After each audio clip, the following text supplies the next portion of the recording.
Thank you, Brandon. How embarrassing. The title slide is hidden. So we're starting off with the agenda, but my name is Sean Fitzgerel, and I am um, a senior account executive technical expert at PTV. Before I joined PTV, I worked in the private sector, modeling of all kinds and all the softwares that are currently sellable, including 15 years of PTV experience in Vissim and Viswalk. So I'm just going to run everyone through just my general experience in airport modeling, since it is a new topic that is gaining steam very quickly. It's something that has been done for a really long time.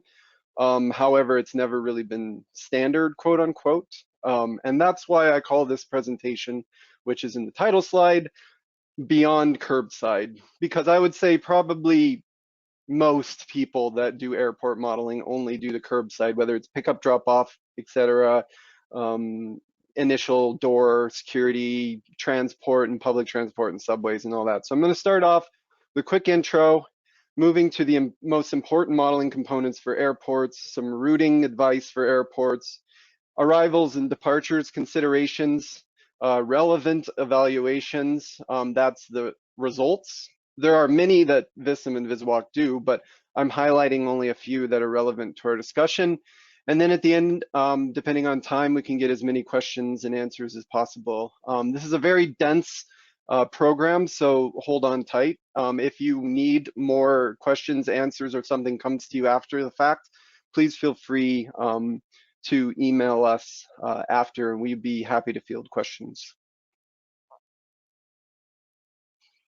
All right, an introduction. I find it important to say what this presentation is and what it isn't. It's mine and others at PTV's experience from past attempts and project work in airport modeling, and the main components to focus on within the terminal, and to give a few small dives into the pedantic details of pedestrian modeling related to airports. I have 3 links here below. You might want to screenshot or get the presentation afterwards, which we will publish.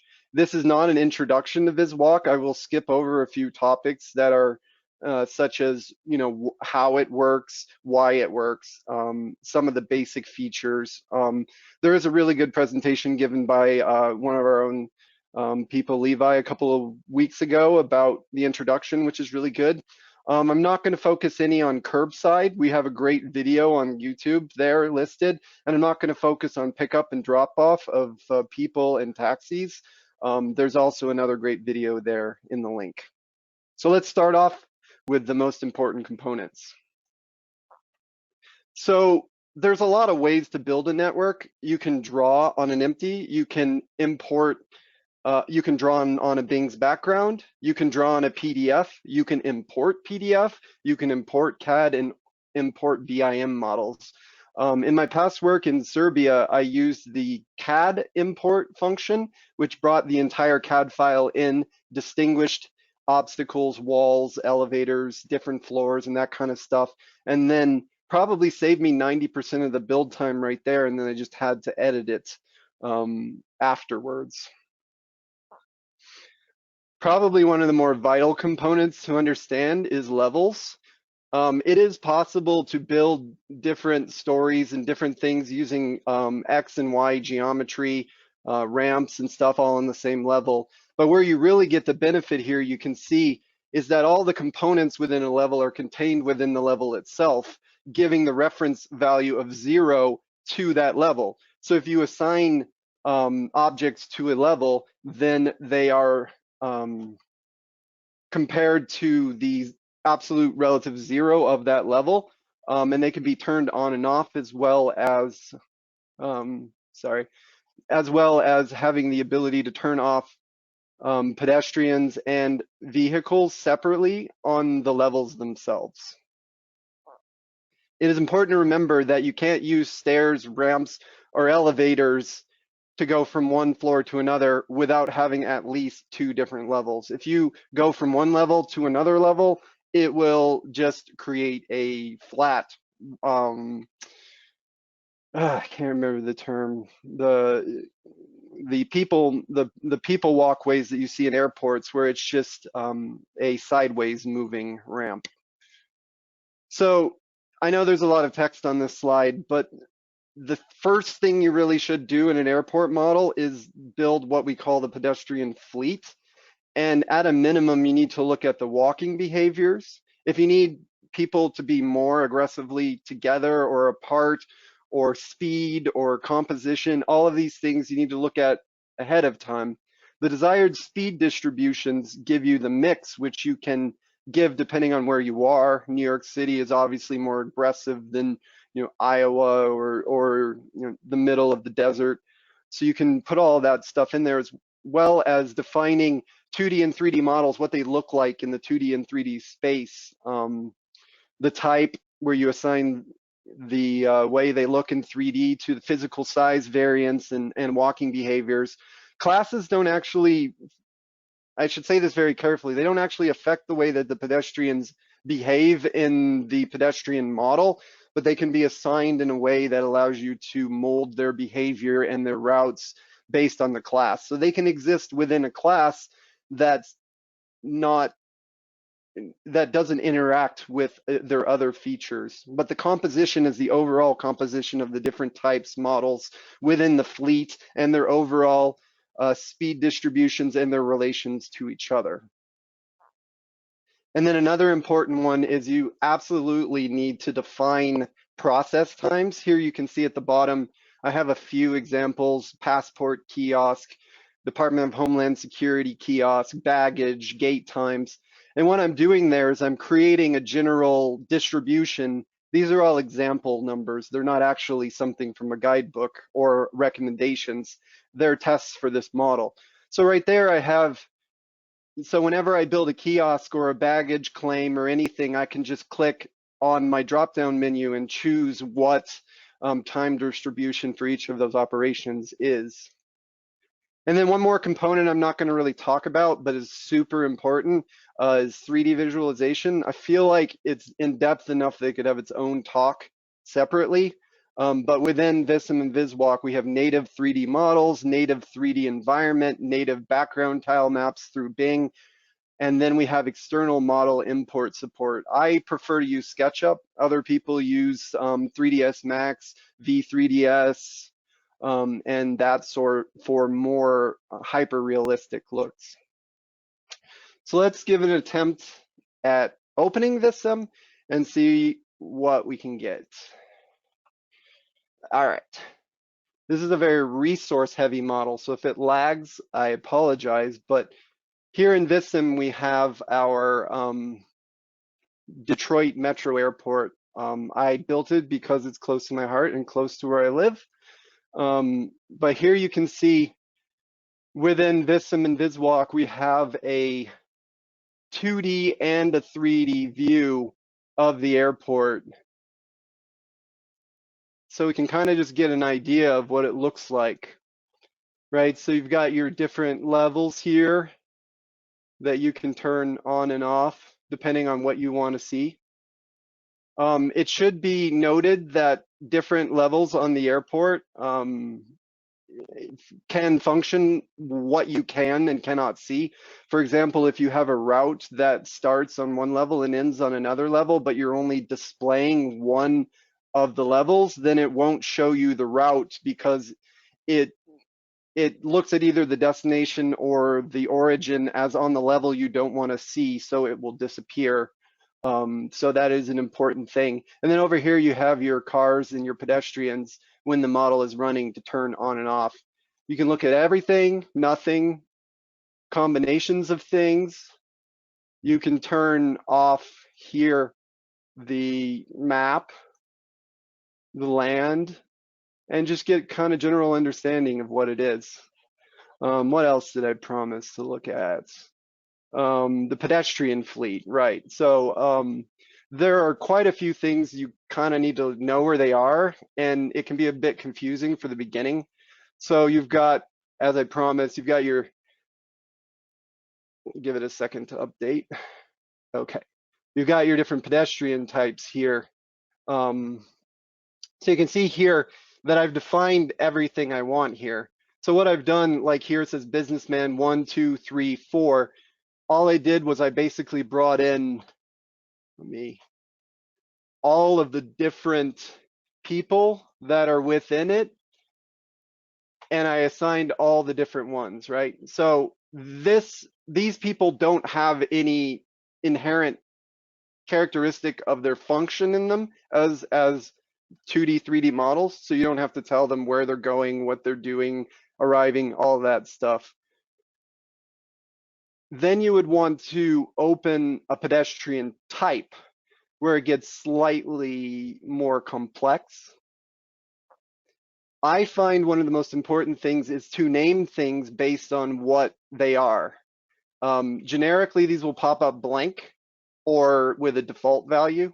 And here you can see I have decided that since I'm going to use classes for routing, that I'm going to call my pedestrian types based on where they're going, right? So I have a man, but I want a man who goes to the curbside. I want a man that goes to the parking lot. And I have a man that wants to go to the international pickup drop off, right? And then I have people with bags, women with bags, children, and all of the different things. And here you can change the variance between the different people, whether you want them to be all relatively the same height or massively different height, weight, size, all of that kind of stuff. And then over here, you've got your walking behavior. So default is always the default, obviously. But if you need to change something, you can come in here to walking behaviors.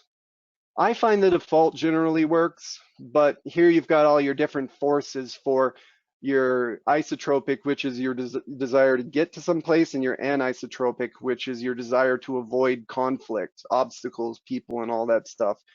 I often will increase the size of this lambda variant here to give a little more space between people in airports. I know the difference between 0.15 and 0.3 isn't huge, but another thing we did was in Europe was social distancing. So if you set this to 2, they'll do their best job to try to avoid getting any closer than 2 meters to each other.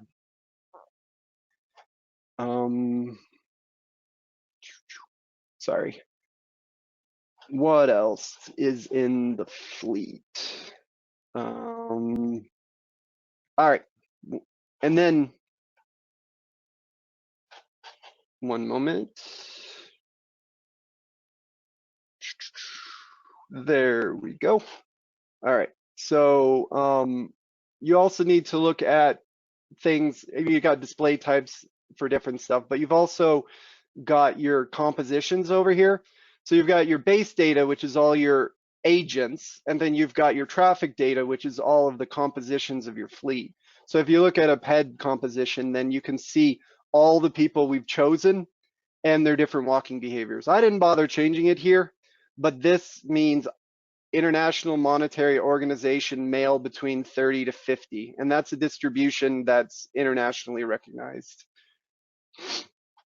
All right, let us move on. Let's talk a little bit about routing. I'm going to get theoretical here for a second. There are really 2 major routing techniques in Vissim and Viswalk. Viswalk especially for pedestrians. There's static and then partial pedestrian routes, and the easiest way to think about it is static is the overall desired path. I enter the airport, I want to get to a gate, origin, destination, and the major points in the middle. Whereas partial pedestrian routes are the subdivision of the static route, which is meant to define a choice or a process. You know, and think about it like this. A static route is I arrive, I drop off my bag as point 1, I go to security as point 2, I get food as point 3, the gate is point 4, boarding is point 5. That's a static route. What a partial route is within point 1, the check-in of the static route, you would divide people between different methods of check-in, whether it's drop your bag, get a ticket, go to the kiosk, avoid altogether, go to the bathroom before you check in. All of these would be sub values of the route we call partial pedestrian routes. The 2 I'm going to focus today are on static, which is percentage share, 50-50, 30-40, that kind of stuff.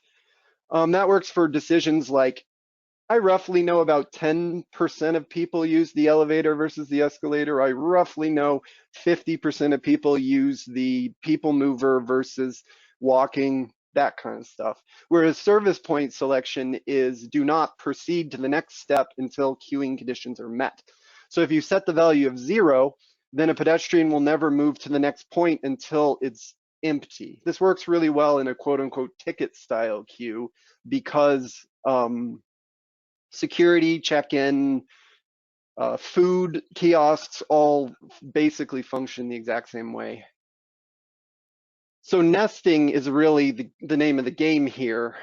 I know this looks really complicated, but on the left, let's think theoretically you have an origin and a destination. And then you have your first sub-process that has 2 choices, and each of those sub-processes have 3 choices.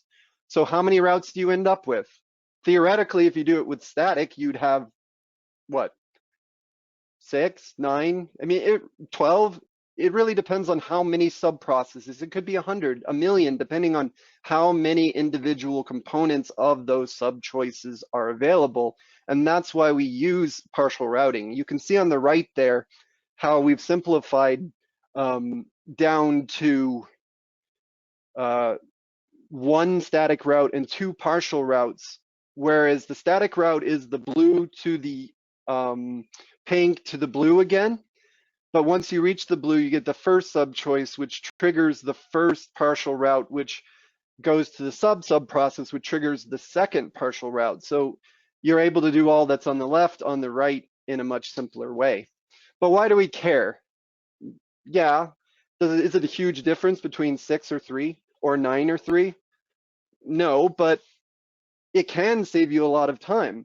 Think about it this theoretically, you have 2 routes that both use the same sub-process. Then instead of doing, let's say you have 9 routes in your sub-process, then you have 2 routes could potentially be as little as 9 plus 9. It could be as complex as 9 times 9, or let's say you have 100 routes. Are you getting to million, 2 million, 100 million? So in order to simplify this, you can do core processes as a partial route. If you have 1,000 flights, they all have to go through the same security. So you set security as the partial route, and then all routes go through it. So instead of each route times the number of possible choices within the sub-route, you have 1 sub-route plus the number of routes you have. And this really gives you a simplification of the route map for QA and better control, as well as makes the simulation run infinitely faster, because every route needs to be resolved when the simulation is running. And another thing that maybe isn't the clearest in the way is using classes for routing purposes. I've had the product manager explain to this 100 times, but you can think of it this way, that the type is the origin information and the class can be used as the destination information. In the case of this model and other airport models, I use class to define, as I said earlier, the exit. So if I have 3 classes, I can use 1 composition of pedestrians, and when they're released to the static route, all the pedestrians know their destination ahead of time, and they're assigned to the appropriate static route that is relevant to their class. That way, I only need to create 3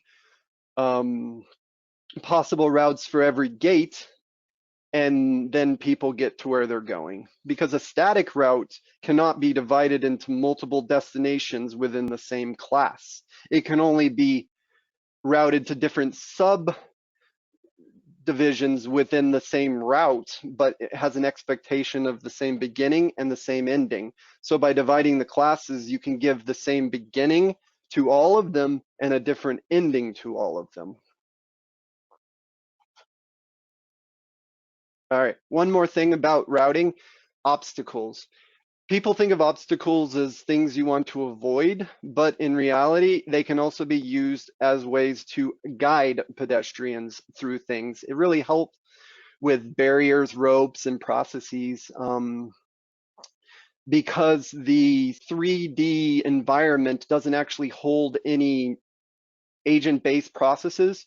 If you put in a SketchUp model of a building, that building isn't going to stop a pedestrian from walking right through it because the agent-based simulation doesn't have any kind of information on that object other than visual. So you need to create an obstacle that was a square underneath it. And I generally just create a display type that's invisible so no one can ever see it except in 2D view like this. But you can see how I've used it to, with those little darker circles down in there is the rope. And you can see how I've used it to guide the pedestrians as they walk through, and then using small areas and partial routes. And I'll show you in a minute how all that works to guide people through to where they're going. All right. Let's go back to our model.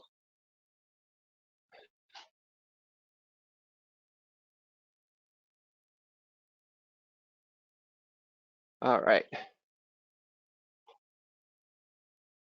Let us take a look at this security checkpoint. For simplicity's sake, I'm just going to turn off all the other layers that aren't involved. And I'm going to close all the things that are not involved. Okay, so here you go. This is the security I just showed, and this is the check-in security. I don't know if anyone's ever been to Detroit Metro Airport, but after you go through security, there's a nice little thing here, which looks really cool in 3D in this, which is why I spend a lot of effort into doing visualization. So you can see here, I've got my check-in, and then people can go through, but none of these objects actually have any 3D, any 2D relevance to the route map. So the components here, you can see I have these obstacles everywhere to kind of guide people through. And then I've got my 3D things here and my processes. So the way to think about this is it's actually not as complicated as people think. So you got, the best way to do this is to kind of think of every sub-process having a beginning and ending point. So I have this area here and this area here at the top on the upper left, and those are both, so think of it like origin destination within the sub-route. So let me open this. I'm going to go down here. By the way, for power users, if you don't know this, or new users, there's this object type down here where you can turn off and on relevant types. So if I click pedestrian here, I only have the pedestrian stuff. So I've got my routing tab right here. I've messed this up so many times myself in project work. There's this little tab here. Make sure you choose the route which is most relevant to what you're doing, because if you click static and you start building it as if it is a partial route, it will still build it, it just won't work. So I'm going to go to partial routes here and show my list. All right, so now the way it should work is anytime I click on one, it should, yep, there we go, security to entrance. So I've chosen to divide it between 90% normal, quote unquote, economy class customers and 10% business, nexus, whatever you want to call it. So here I've got 90% going like this through the ticker tape, and I've got 10% going like this. And the thing to remember about partial decisions, if you want to nest a partial decision within a partial decision or a static decision, so my static decision should hit this one at the beginning of the partial route and then skip all of this and then hit this one. So my static route will say bump and then to the second one. And so that's the start of it. So all of my subroutes should share the same points as my static route. So I've nested, the first nesting is whether I want to go through this tape or this tape. So you can see here now I've nested it with one here and one here. So now I have a sub-nesting again, where now I can choose one of three options. I mean, I know this isn't in real life my choice, right? You know, the way that Vissim looks at this is next available, whereas in reality, maybe like someone will need a break or not wave you through in time or whatever. So we're just ignoring that for now. There are ways of adding extra time, APIs, attribute selection, all of that kind of stuff if you're interested, but are way beyond the scope. So my second nesting is going to these individual police officers. I have three here. And depending on the outcome of that, you can see now I've left space here between this one and this one. So I've got another route nested within this route to go to each one of the three individual stands. I know this is a little bit more common in Europe to have individual stands for each person, but it also kind of keeps people from piling on top of each other and acting weird and that kind of stuff.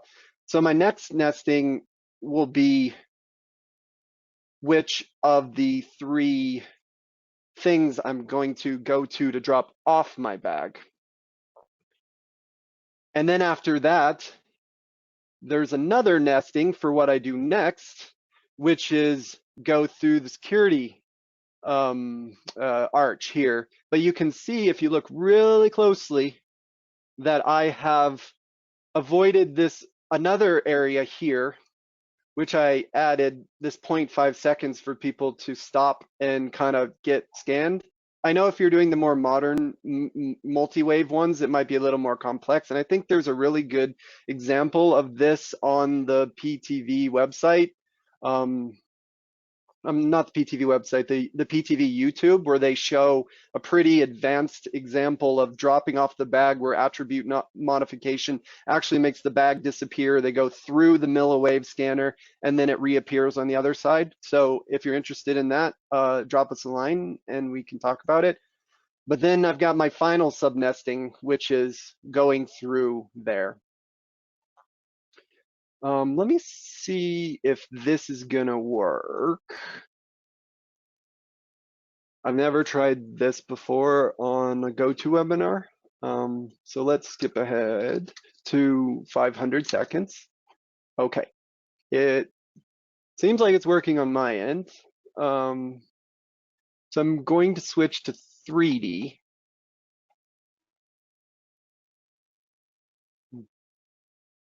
Sorry, I'm waiting for it to update. That doesn't seem to be, oh, there we go. All right. So then you end up with something like this.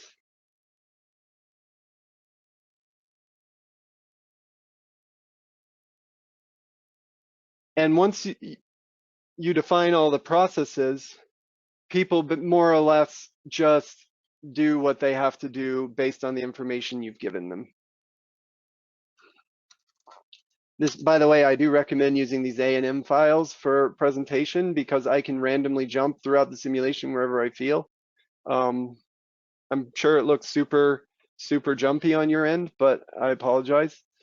And you can also analyze these things in 3D, which kind of gives you the ability to look at what you got, right?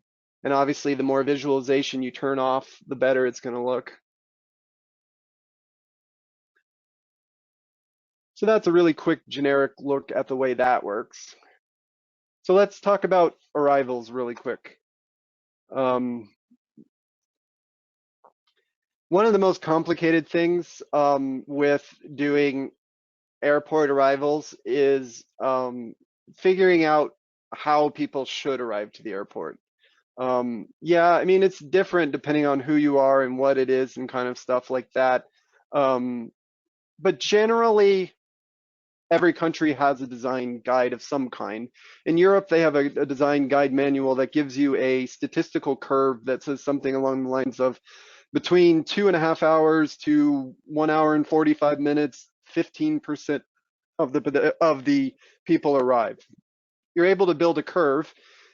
I've subdivided this up minute by minute where you can put it in. This is actually a screen grab from my old Serbian model. I'm not diving much into it because it was done by a previous company I worked in, so I don't really own it, but I have gotten permission to show these. So you can see here I named the flight. I've got, and under area, you can see A6. That's because I named the area the gate number. So you can see how that translates over A6. And then the volume from 0 seconds to 60, 60 to 120, and so forth. So the way this is listed is it's pedestrians per hour, no matter how you subdivide it.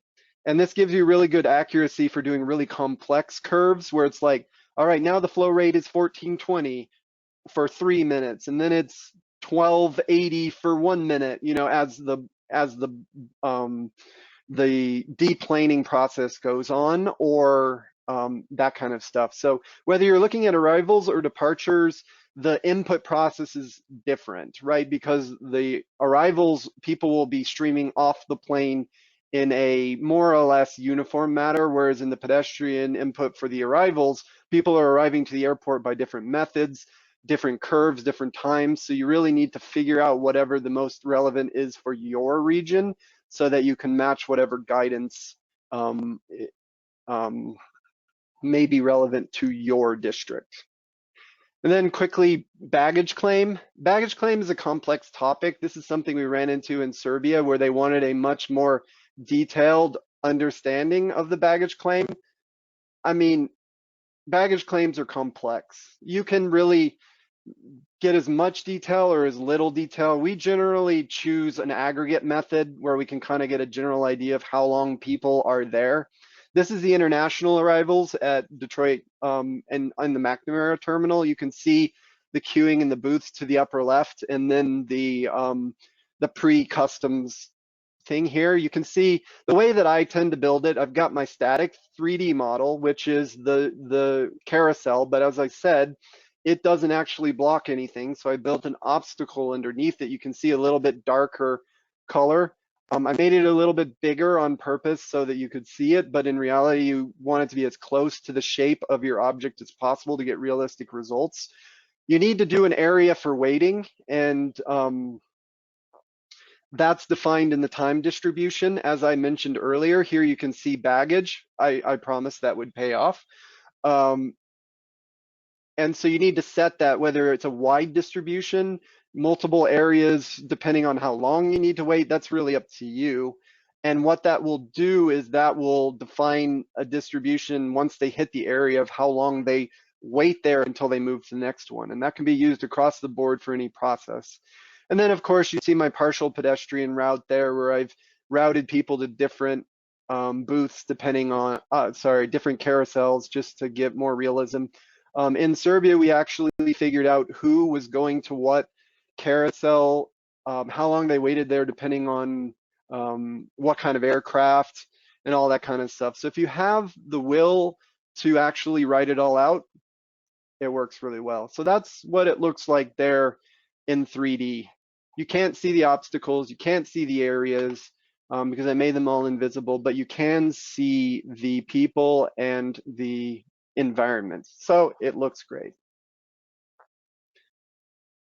We're just going to do this real quick because we are quickly running out of time from me talking too much. So let's just kind of look at this real quick. Let's see. All right, so let's start off with the international arrival.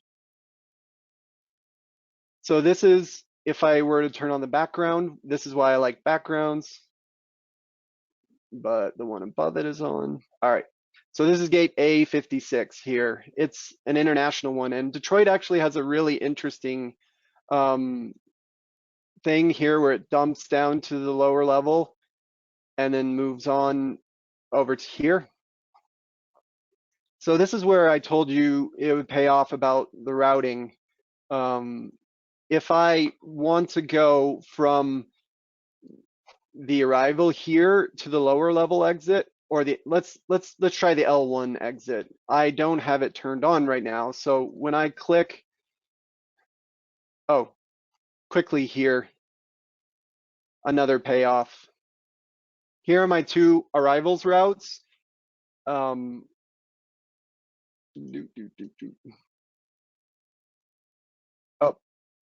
what's going on? That is not the right gate. It's this one. All right. So if I click on this static route here, I can see, where are you at? All right. So you can see here, static route, not all pedestrian types, parking exit, or up here I've got my L1 exit. So let's look at the L1 exit right here. So I click on it. Oh no, where is it? I don't see it at all. So if I click on L1, oh, there it is. Like I said, I need the destination and the origin level to be turned on. So here you can see I've got the pedestrian input, and then I have routing decisions. I have two routing decisions, actually three here, depending on the class. So one input, three classes. So if I'm going to look at this guy here, you can see you can define as much or as little control as you'd like. Here I've told them literally they have to go on the escalator here. And if you have the route already selected, here I can turn off the origin, but I can't turn off the destination. So something to remember. So if you're dropping down here, all right. So now I've brought it in here, and again, I'm not going to go through it in detail, but I've left this gap in here in the static route to handle the partial route in here. And then I've added a gap here to handle the partial route in here.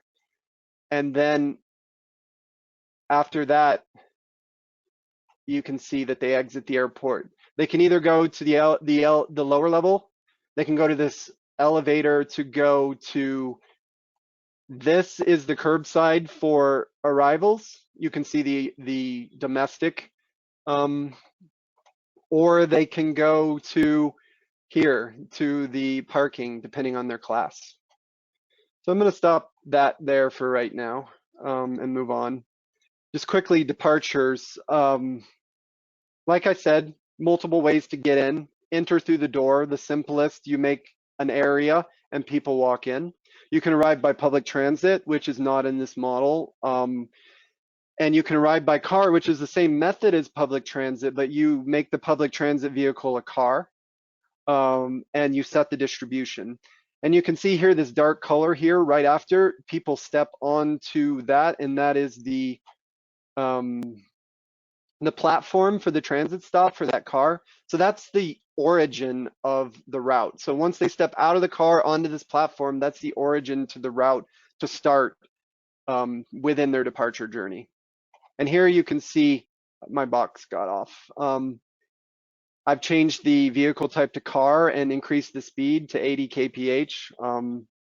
Vissim is made in Germany, so the default is kilometers per hour, but it's a one button click, which I forgot. And then you can see that the partial route starts here and the model starts here.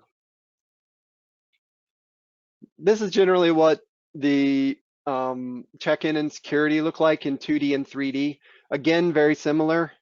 I've taped off the ropes. I've got 3D things, and people will follow it in the same way. You can kind of see the redundancy here. Once you understand a process and how to nest routes, it kind of repeats itself, if that makes sense. But one thing about departures, if you only put in your flights that are arriving, your airport terminal is going to look super empty. And that's because people are already there. There's internal circulation. Give them something to do. Send them to the restaurant. People are already in the restaurant when the simulation starts. Have people leaving the restaurant. Add 3D models of staff at their staff positions to make it look busier behind desks, guiding people at the gates, those kind of stuff. So jumping back into our model real quick, I'm just going to show what I mean by that.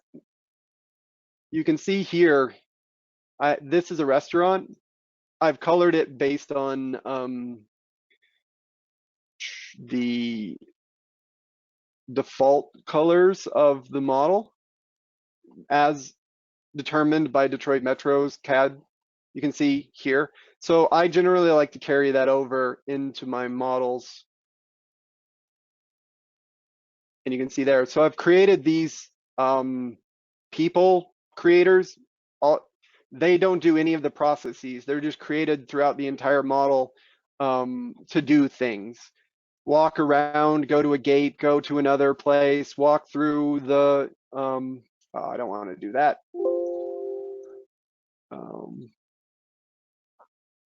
So they're just kind of created throughout the simulation. Is this 100% by the guidebook? In reality, there's no simulation guidebook that is internationally recognized for terminal pedestrian simulation. This works really well. It gets a lot of the average stuff and fills the terminal out and gets people to do processes that may be not fulfilled if you're only doing a short simulation ahead of time. And then departure routes are the same pretty much as arrival routes. They're just backwards. So let's take a look at one of these. So this is an unfortunate limitation that from my old modeling style, which we're attempting to look at with attributes, attribute modification, attribute changes, pedestrian attributes, vehicle, are newer features in 21 and 22 that I'll show you an example in a second. But I've made one for each destination here because I chose that the arrival classes would do that. I could create more classes if I wanted to for each gate, but I'm choosing not to at this minute. So if I were to take a look at one of these routes, let's turn everything up. Static routes can always show in the list if it exists. Just right click on anything and it brings up the list. All right, so let's look and see this guy's going.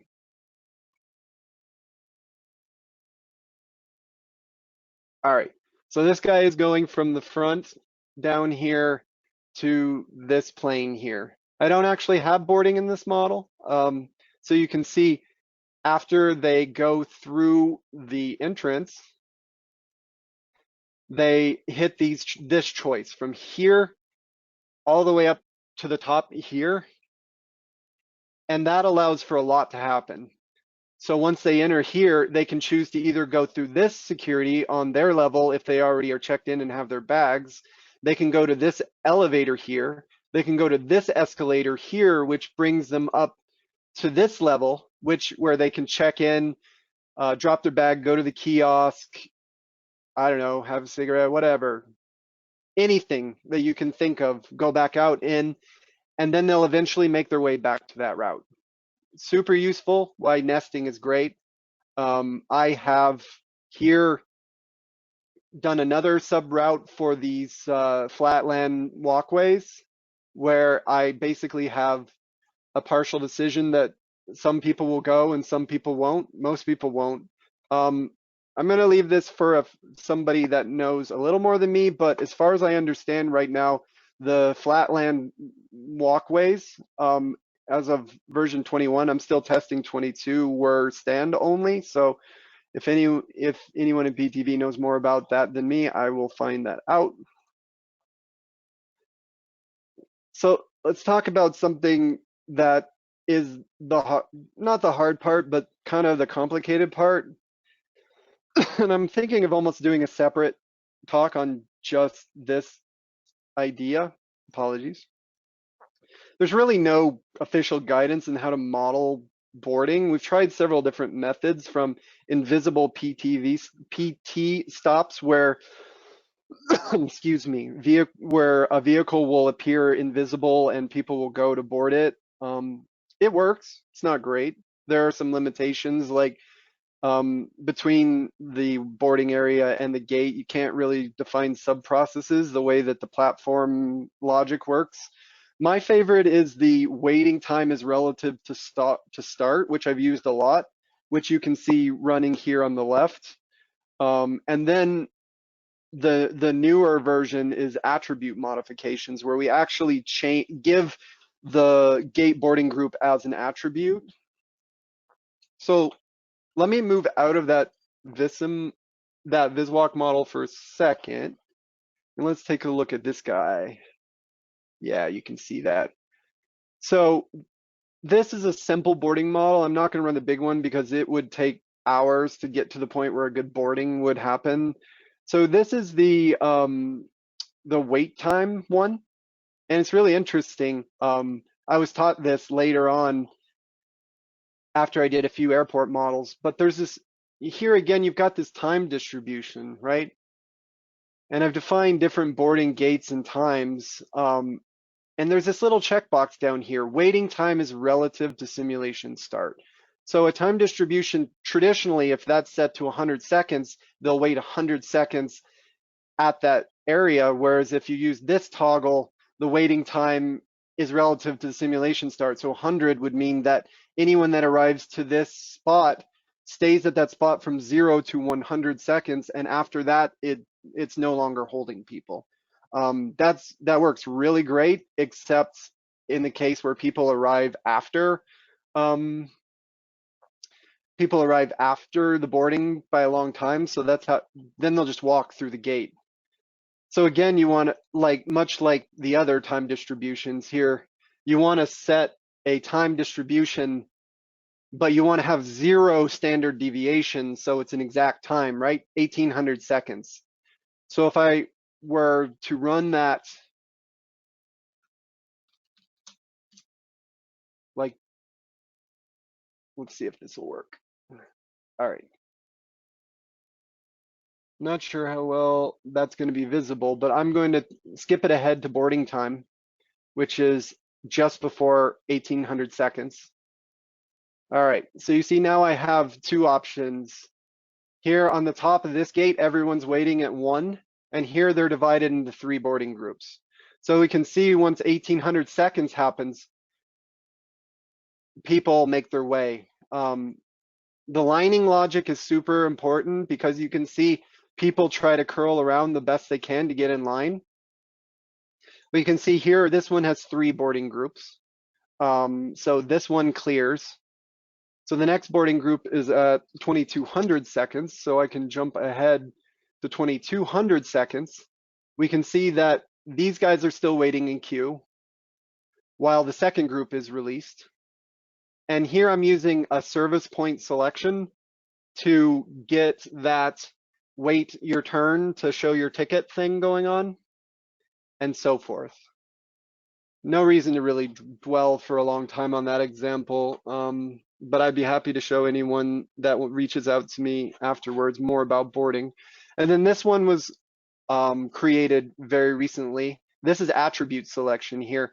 You've got your different boarding groups, boarding group A for man, so forth, and then your attribute modifications. You've got your different boarding groups, and here you can say pedestrian types, time frame. So what will happen here is I'm going to skip ahead to 300 seconds. So people are going to enter. All right. So now we can see that people are colored differently based on their different attribute. So then when the first boarding group is called,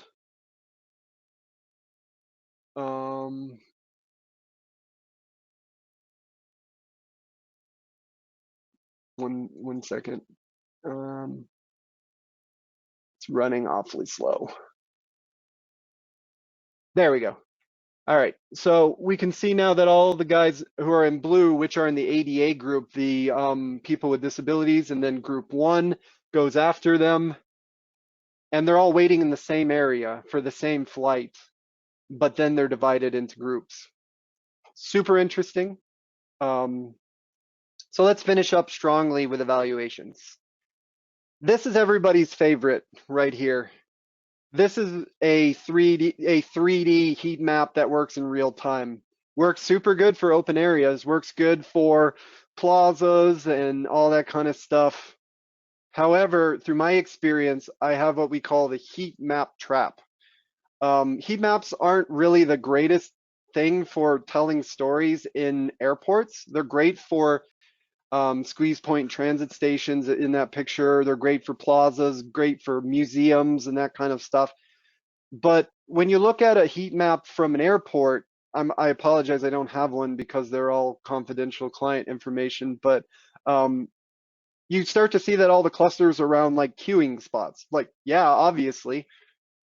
And airports are so big on the inside, often the difference in density is significant. So everywhere else compared to the queuing spots looks fine. So there are a few things you can use. I mean, these are pedestrian analytics. So you can see individual characteristics of individual pedestrians. Things like experience density and individual experience are things that are in guidebooks. Things like you should have at least 1.6 square meters per pedestrian. And through this, you can see things, and these charts are user editable in real time, which I'll show you in a second if we have time. But we're really where we spend most of our time is in sections and data analytics. So sections are great. They're an analytical tool. You can see here, I've divided out different sections that I want to analyze individually. And this is important because in a really big open area, density can be thrown off by the vastness of the empty space. So that way you can make sure that your density queuing is matching to what you're interested in. If you're interested in how long they spend in queue or how dense the queue is, we don't want to look at the rest of the airport because then it'll just show 0.01 across the board. So when I output it, I get something like this down in the bottom right-hand corner, which is the section area analytics output. And it tells you every time a pedestrian enters, leaves, their dwell time, their expected speed, their actual speed, their variances, and all that kind of stuff. And from that, I created these two charts. Well, actually, I created hundreds of charts, but these two charts, this one is the transfer screening. So once you arrive, you have to screen your bags. And you can see here as the queue builds up, the wait time. In the guide manual for the project, I think it was 480 seconds or 520 seconds. It should never violate. So here we can see, we can use this to figure out if the criteria is met and the minimum density and the minimum queuing requirements are met just by dumping the data from here into Excel and looking at something like this. And these are generally what you put in an airport report to kind of just show that everything meets the criteria.